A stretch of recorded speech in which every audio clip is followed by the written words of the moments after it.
Hello, ഇന്ന് നമുക്ക് വളരെ ടേസ്റ്റി ആയിട്ടുള്ള നല്ലൊരു മോരുകറി ഉണ്ടാക്കിയാലോ? പെട്ടെന്ന് ഉണ്ടാക്കാൻ പറ്റും, കൊച്ചു കുട്ടികൾക്ക് പോലും ഉണ്ടാക്കാൻ പറ്റുന്നൊരു മോരുകറിയാണിത്. ടേസ്റ്റ് ഞാൻ പറഞ്ഞല്ലോ, ഒരു രക്ഷയില്ല. ഇതിൻ്റെ കൂടെ ഒരു മീൻകറിയും കൂടെ ഒക്കെ ഉണ്ടെങ്കിൽ ഭയങ്കര ടേസ്റ്റാണ് ചോറ് കഴിക്കാനായിട്ട്. അപ്പോൾ നമുക്ക് നോക്കിയാലോ ഇത് എങ്ങനെ ഉണ്ടാക്കുന്നതെന്ന്. മോരേറി ഉണ്ടാക്കാൻ വേണ്ടിയിട്ട് ഞാനിവിടെ കട്ട തൈരാണ് എടുത്തിരിക്കുന്നത് കേട്ടോ. ഞാൻ തന്നെ ഒഴിച്ച കട്ട തൈരാണ്. അത്യാവശ്യം പുളിയൊക്കെ ഉള്ള തൈര്. പിന്നെ പുളിയൊക്കെ നിങ്ങളുടെ ഇഷ്ടമാണ്. ചിലർക്ക് പുളി ഇല്ലാത്ത മോരേറി ആയിരിക്കും ഇഷ്ടം. അപ്പോൾ അതൊക്കെ നമ്മുടെ ഇഷ്ടത്തിന് എടുക്കുക. എനിക്ക് ഇച്ചിരി പുളിയൊക്കെയുള്ള മോരേറിയാണ് ഇഷ്ടം കേട്ടോ.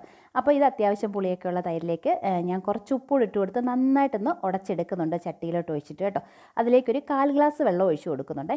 ഞാനിവിടെ 2 തവി തൈരാണ് എടുത്തിരിക്കുന്നത്. തൈരൊക്കെ എടുക്കുന്നത് നമ്മുടെ ഇഷ്ടത്തിന് എടുക്കുക. അതിപ്പം അളവൊന്നുമില്ല കേട്ടോ.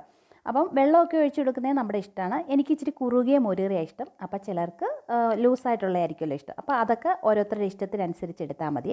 പിന്നെ ഒരു ചട്ടി വെച്ച് കൊടുത്തിട്ട് കുറച്ച് വെളിച്ചെണ്ണ ഒഴിച്ച് കടുക് പൊട്ടിയപ്പോഴത്തേനും അതിലോട്ടൊരു ചുമന്നുള്ളി അരിഞ്ഞത് ഇട്ട് കൊടുത്ത് അതൊന്ന് മൂത്ത് വന്നപ്പോഴത്തേനും ഒരു 3-4 പച്ചമുളക് ഇട്ട് കൊടുത്തിട്ട് അത് മൂത്ത് വന്നപ്പോഴത്തേനും 2 ചുമന്നമുളകും കൂടെ പിച്ചിയിട്ട് നന്നായിട്ടൊന്ന് മൂപ്പിച്ചെടുക്കുന്നുണ്ട് കേട്ടോ.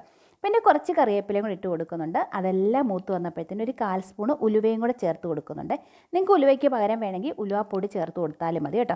എന്നിട്ട് ഉലുവയൊക്കെ ഒന്ന് പൊട്ടി വന്നപ്പോഴത്തേനും അതെല്ലാം കൂടെ എടുത്തതേ ഞാൻ മോരിലോട്ട് ഒഴിച്ച് കൊടുക്കുക കേട്ടോ. എന്നിട്ട് കുറച്ച് മഞ്ഞപ്പൊടിയൂടെ ചേർത്ത് കൊടുക്കുന്നുണ്ടേ. നമുക്ക് മോര് കറിക്ക് നല്ല മഞ്ഞ കളർ കിട്ടാൻ വേണ്ടി കുറച്ച് മഞ്ഞപ്പൊടി ഇങ്ങനെ എണ്ണയിൽ ഇട്ട് കൊടുക്കുമ്പോൾ നല്ല മഞ്ഞ കളർ കിട്ടും കേട്ടോ. അങ്ങനെ അതെല്ലാം കൂടെ എടുത്തതേ ഉടച്ച് വെച്ച് തൈരിലോട്ട് ഒഴിച്ച് കൊടുക്കുന്നുണ്ട്. എന്നിട്ട് ഞാൻ തൈര് ചട്ടി വെച്ചിട്ട് നന്നായിട്ടൊന്ന് ചൂടാക്കി എടുക്കുന്നുണ്ട് കേട്ടോ.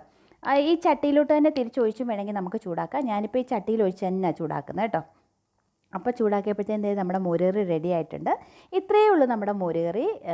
ആർക്ക് വേണമെങ്കിലും ഉണ്ടാക്കാം. വളരെ പെട്ടെന്ന് ഉണ്ടാക്കാൻ പറ്റുന്നൊരു മോരുകറി. ടേസ്റ്റൊന്നും ഒരു കുഴപ്പമില്ല, അടിപൊളി ടേസ്റ്റാണ് ഞാൻ പറഞ്ഞ പോലെ. അപ്പോൾ നിങ്ങളെല്ലാവരും ഉണ്ടാക്കി നോക്കണം. ഇനി ഇത് തണുത്തൊക്കെ വരുമ്പോഴത്തേനും നല്ല മഞ്ഞ കളറാകും കേട്ടോ. ഇതിപ്പോൾ ചൂടായതുകൊണ്ടാണ് മഞ്ഞ കളർ കുറവേ.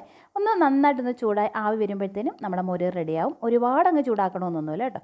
അപ്പോൾ ഇത്രയേ ഉള്ളൂ വീഡിയോ ഇഷ്ടപ്പെട്ടാൽ ലൈക്ക് ചെയ്യാൻ മറക്കല്ലേ. പുതിയൊരു വീഡിയോ ആയിട്ട് നമുക്ക് വീണ്ടും കാണാം. അപ്പം ടാറ്റാ.